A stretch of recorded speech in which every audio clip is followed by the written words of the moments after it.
I heard this thing today, and again, I don't know how true it is or whatever, that like Pat Miletich was saying that this thing was, we told Hamzat not to make weight because we weren't selling tickets and we weren't. I don't know if Pat really said that, but if he did, he has to be the dumbest on the planet. I mean, fucking stupid you have to be to even think something like that, let alone say it publicly and act like I might have to send him on a clinic here, the brain clinic, checked out. All right, buddy. You done with me? I believe that was Brendan Schaub who said that. It was what? Brendan Schaub who made up that conspiracy. Oh, it wasn't Pat Miletich? I think so. Well, I apologize to Pat Miletich then. That makes sense. Bye. Fucking dummy? Well, here's the thing. You can't call another grown man dummy at a press conference, and I'm just going to lay back and be chill. From a viewer's perspective, I give it to Dana. Quick, off the top, zinger. It was funny. What do you think would happen if Dana responded with, "Could you walk me to my truck?" So, Brendan Schaub and Dana White are going at it again. These two actually have a history of beefing with each other in the past. It's not the first time, but it actually seems like they're trying to have a competition with each other to see who becomes the most hated first. This is because if you guys are not familiar with the UFC, there was a huge fight card this past weekend. And even though it was a great fight weekend, you know, it was fun. The fights were great. Some things went down that were a bit sketchy that weren't adding up. And well, Brendan Schaub was not quiet about it.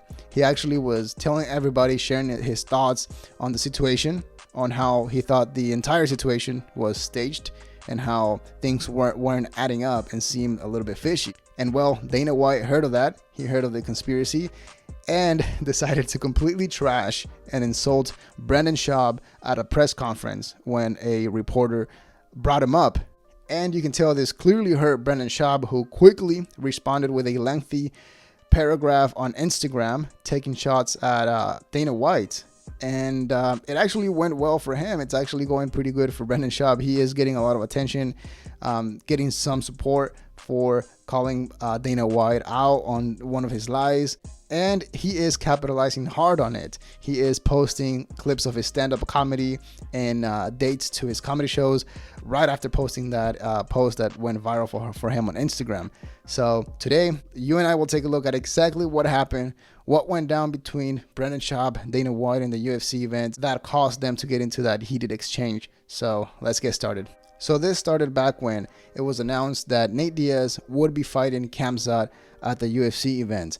Brendan Schaub was among many that were not happy with that were upset with that matchup, and were criticizing the UFC for essentially mistreating Nate Diaz.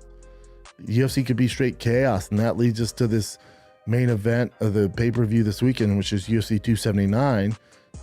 Pure chaos. You have Nate Diaz versus Khamzat, which in most odds makers' eyes, fans' eyes, UFC brass eyes, besides Dana, even though he's, playing damage control, this is a straight slaughter fest. If you guys don't know, Nate Diaz is probably one of the most legendary, fan favorite, and veteran fighters in the UFC. Everybody loves him and his brother. So people were upset that the UFC essentially gave Nate Diaz his hardest fight, the hardest fight he could ever face for his last fight in his contract, which was a bit weird because for an entire year, Nate Diaz was looking for a fight, negotiating for a fight so that he could, fight and then get out of the UFC. So naturally, everybody was predicting that Nate Diaz was going to get completely demolished. He was going to get wrecked by Khamzat and potentially physically hurt.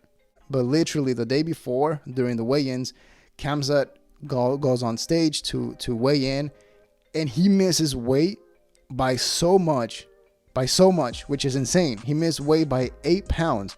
Which is completely insane.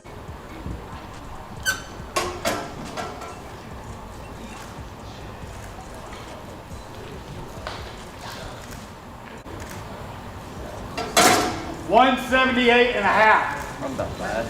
178.5, the official weight for Khamzat. When I was watching it live, I thought it was so strange, so odd. It was confusing. How is a professional fighter, MMA fighter, especially Khamzat, at his level, how is he going to miss weight by 8 pounds? That didn't make sense. there were also rumors that supposedly he was seen out the night before drinking and eating and all that stuff. So things were just not adding up. Then it was announced that the fights would continue, but the opponents were going to be switched. What? The day of the fight. Can you imagine being a fighter and the day of the fight, the big boss comes in and the big boss Dana comes in and says, hey, you know what? You're not fighting this guy who you were training for. Now you're fighting this other guy who is going to completely kill you.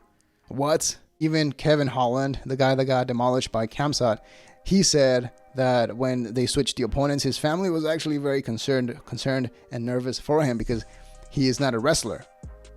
Can you imagine? Can you imagine? You're a fighter. You're training for a stand-up fight.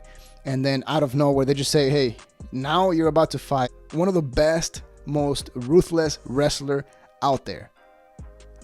What? That's insane. And that is exactly what happened. Khamzat took no damage whatsoever. He literally finished the fight so quick and just submitted Kevin Holland. However, at this point, the fans were not mad. They were not upset with the new matchups because they were actually pretty good matchups. Like, they were great fights. And this is when Brendan Schaub and former MMA fighter Pat decided to record videos and share what they thought exactly happened and went down at the UFC event behind the scenes. And before we continue, if you guys can please hit the like button and subscribe to the channel.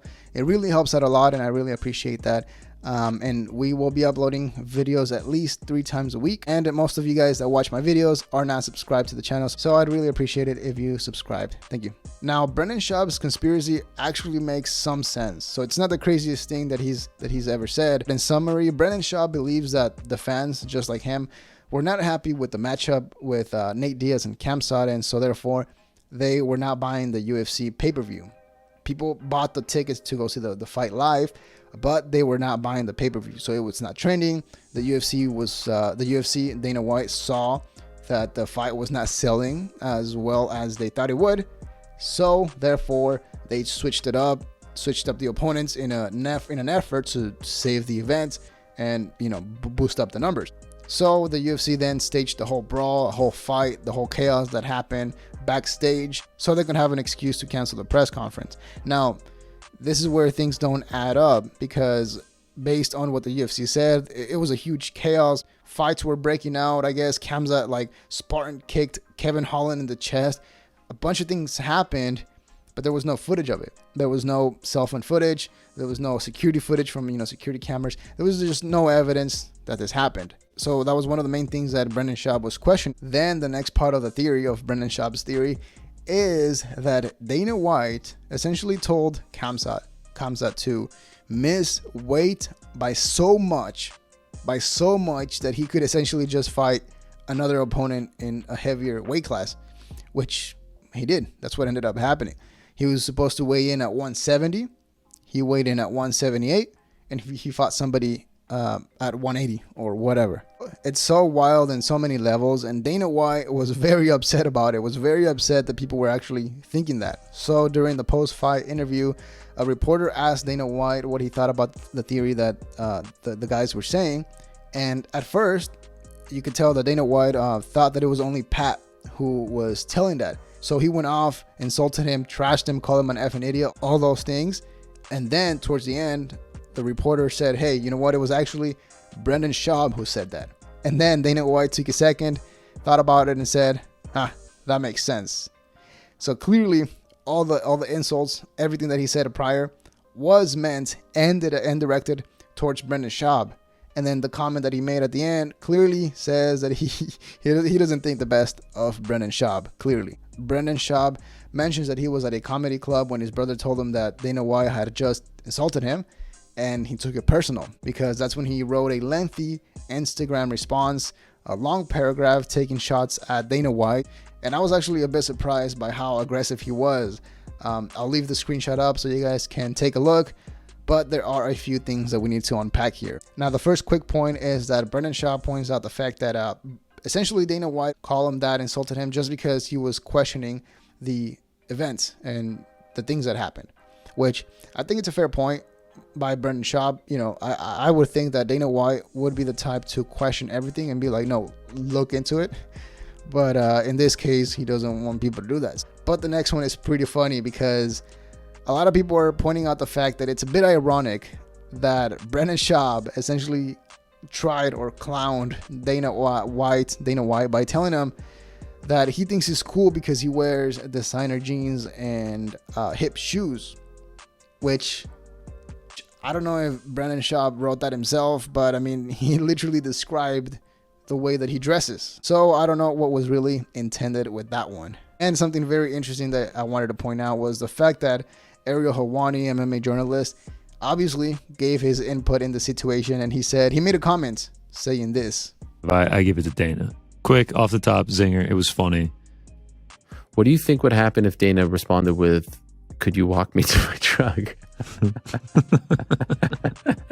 And to be fair, that would completely end Brendan Schaub for a while if he doesn't find a way to clap back at Dana White.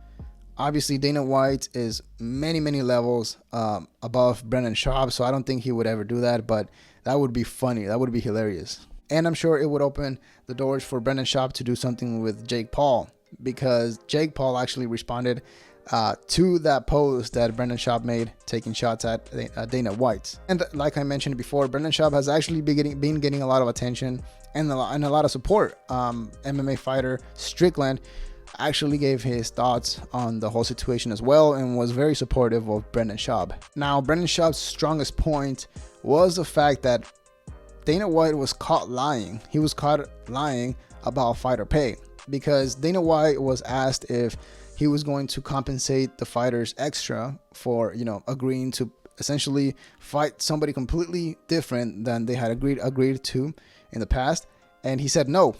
And it turns out that he was lying. He did compensate them more, obviously. He paid them more for what they did. And I think that's a good point by Brendan Schaub, to just point out that he is a liar, which it's a bit weird to say, Brendan Schaub calling somebody else a liar. But anyways, the thing is, we all know Dana White is not the best person out there. I mean, the dude is a beast and all, but he runs one of the biggest fighting organizations in the world and still has controversies and fighters that are unhappy with fighter pay. Why? At the end of the day, this only benefits Brendan Schaub, because as much as he doesn't want to admit, he is still very much in the MMA world. As much as, he wants to say that he is only a comedian. And this is the first time in a while that Brendan Schaub has been trending in the MMA world. So maybe this could be a chance for him to gain some new fans, get some more exposure, or maybe Dana White actually doubles down and completely claps back and embarrasses Brendan Schaub like Ariel Helwani did. Maybe. It'll definitely be interesting to see what happens after this. If I'm Brendan Schaub, I'm definitely getting all this attention and running with it and doing more, just like Jake Paul did. I mean, we all remember when Jake Paul was dissing Dana White, making diss songs and all these things. So I don't know. But again, if you made it this far, please hit the like button, subscribe to the channel, leave a comment below. We will be uploading videos tomorrow and Sunday as well. New merch available at comedyenforcement.com. And that's all we have for today. See ya.